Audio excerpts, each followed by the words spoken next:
Thank you, Jill. Hello, students, practitioners, ladies and gentlemen. Firstly, let me commend you for still being here today. I think if I was a student, I'd be long gone. But before I commence, I'd like to pay my due respects to the traditional owners of the land, the Wurundjeri people.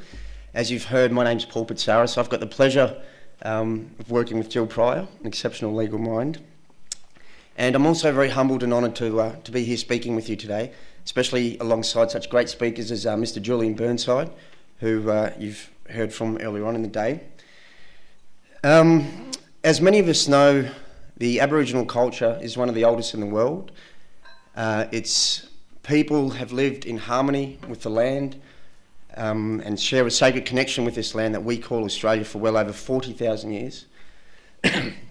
White man and Europeans have settled and colonised Australia for a little over 200 years. And within that time frame, the treatment by government and the rule of law of the Aboriginal people and the way in which they seek to regulate the culture has, in my opinion, been deplorable. I'm sure many of you share the same sentiment, and I can assure you that the international community definitely does. Now, I don't have a lot of time to speak with you today. I've got a half-hour period that I'm sharing with Jill. So what I will share with you is largely consolidated, but if I manage to plant at least one positive seed in the minds before me today, then I would have met my objective.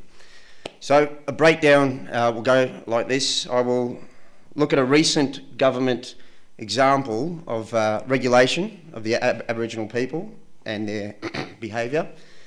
And then I will look at a few reforms, maybe 2 or 3 that we can discuss a bit later on.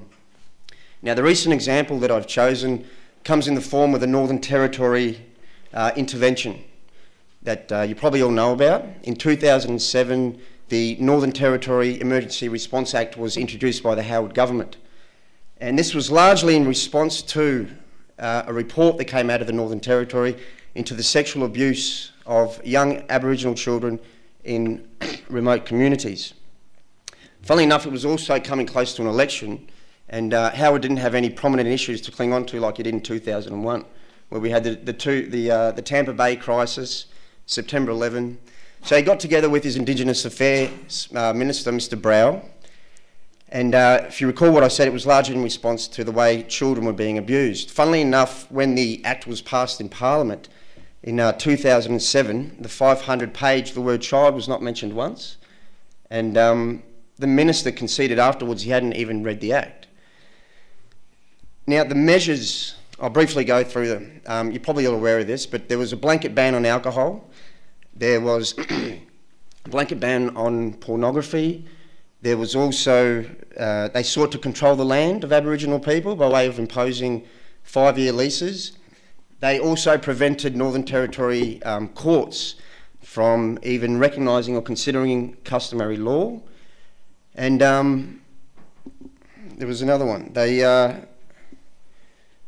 also, Centrelink payments. They regulated Centrelink payments for those who had children who maybe were likely to be threatened, or those who had children who had poor school attendance.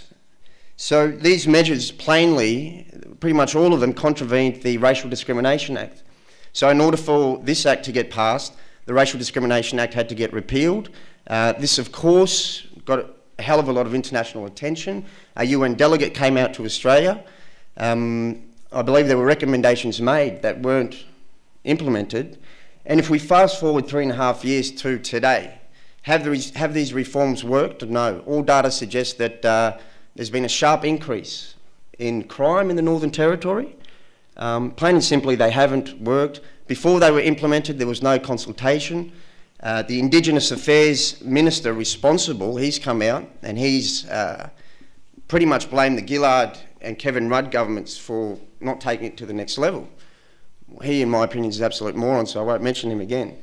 But where we are today, and it's my submission to you, it's my opinion that these reforms have not worked because they're largely reactive, because they're not seeking to address the core issue. And what's the core issue here? Well, I might open it up for a discussion. Does anyone have any opinions as to what the core issue might be here? Land. Land, yes. Imposing one's culture on others. Most definitely. Most definitely.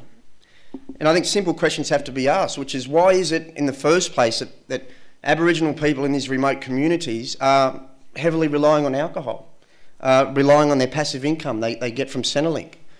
Because what we have here, it's a revolving door scenario. And as I said, the reactive measures are not dealing with the issues as they arise.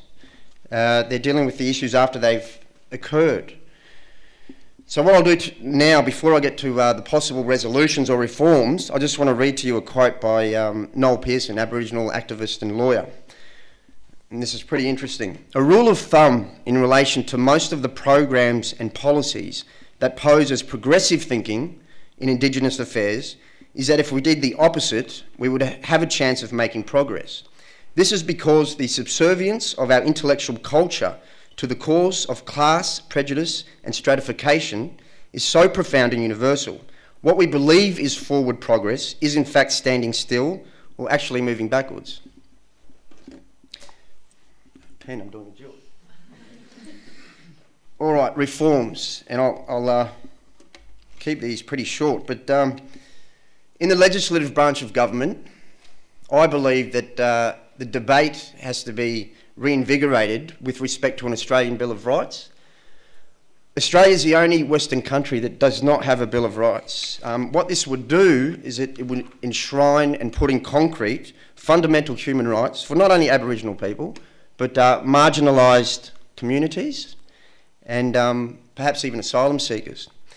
So, as you know, Victoria leads the way on a state level by having the Victorian Charter of Human Rights and Responsibilities in 2006. But in my opinion, a federal document has to be implemented in order for human rights to be protected across the board. Second reform, I suggest, comes under the executive branch of government. And it's my belief that the executive branch has a moral obligation to not only educate Aboriginal people, but treat them on an equal footing, especially when it comes to the economy. Think about this. Every time an Aboriginal person has anything to do with the police, every time an Aboriginal person goes to Centrelink, every time an Aboriginal person makes an application to study at a learning institution or university, there's that looming question and box to be ticked. Are you of Aboriginal or Torres Strait Islander descent? Now, the government might seek to justify this by saying, well, how else do we know if they're Aboriginal in order to give them the special treatment they deserve? What's my experience that Aboriginal people are very proud people. They're not seeking special treatment. They're not seeking any handouts. They just want to be treated as equals. So it's little things like that that can be tweaked, and let's focus on education and reform, especially when it comes to business procurement, and so that they have an equal footing when it comes to the economy and partaking in that. And finally, ladies and gentlemen, the sphere of judicial practice, which is where we have chosen our respective careers.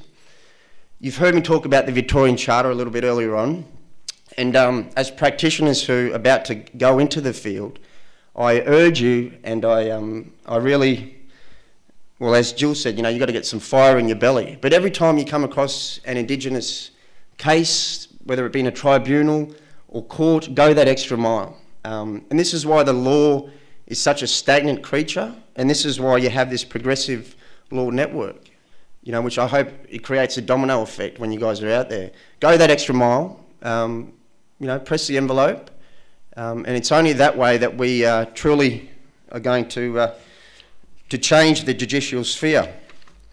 And finally, Jill did give two examples with respect to our clientele. I'll just give a very brief synopsis of a little snapshot of a client that I dealt with in the Curie Court. And it goes like this. At the age of 3, she was removed from her parents.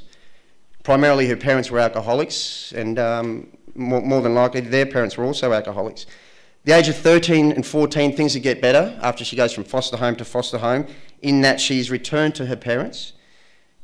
And within a week of being returned to her parents, her father passes away from emphysema.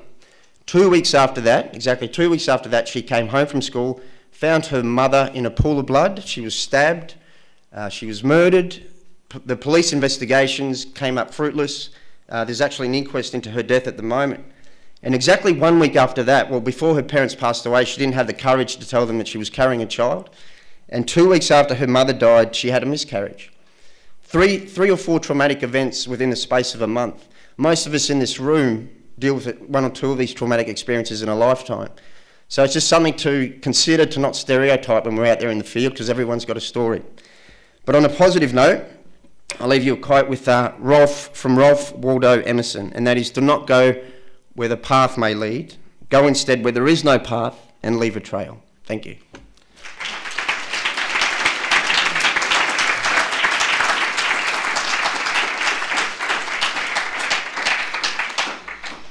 Wow. Jill and Paul, thank you so much for sharing your stories. We certainly understand that they're not just isolated incidents, but they show a history of the myriad reasons that Indigenous people are coming into contact with the criminal law. And I don't know about you guys, but I felt so simultaneously outraged and just so upset at hearing those that I certainly felt a fire in my belly starting.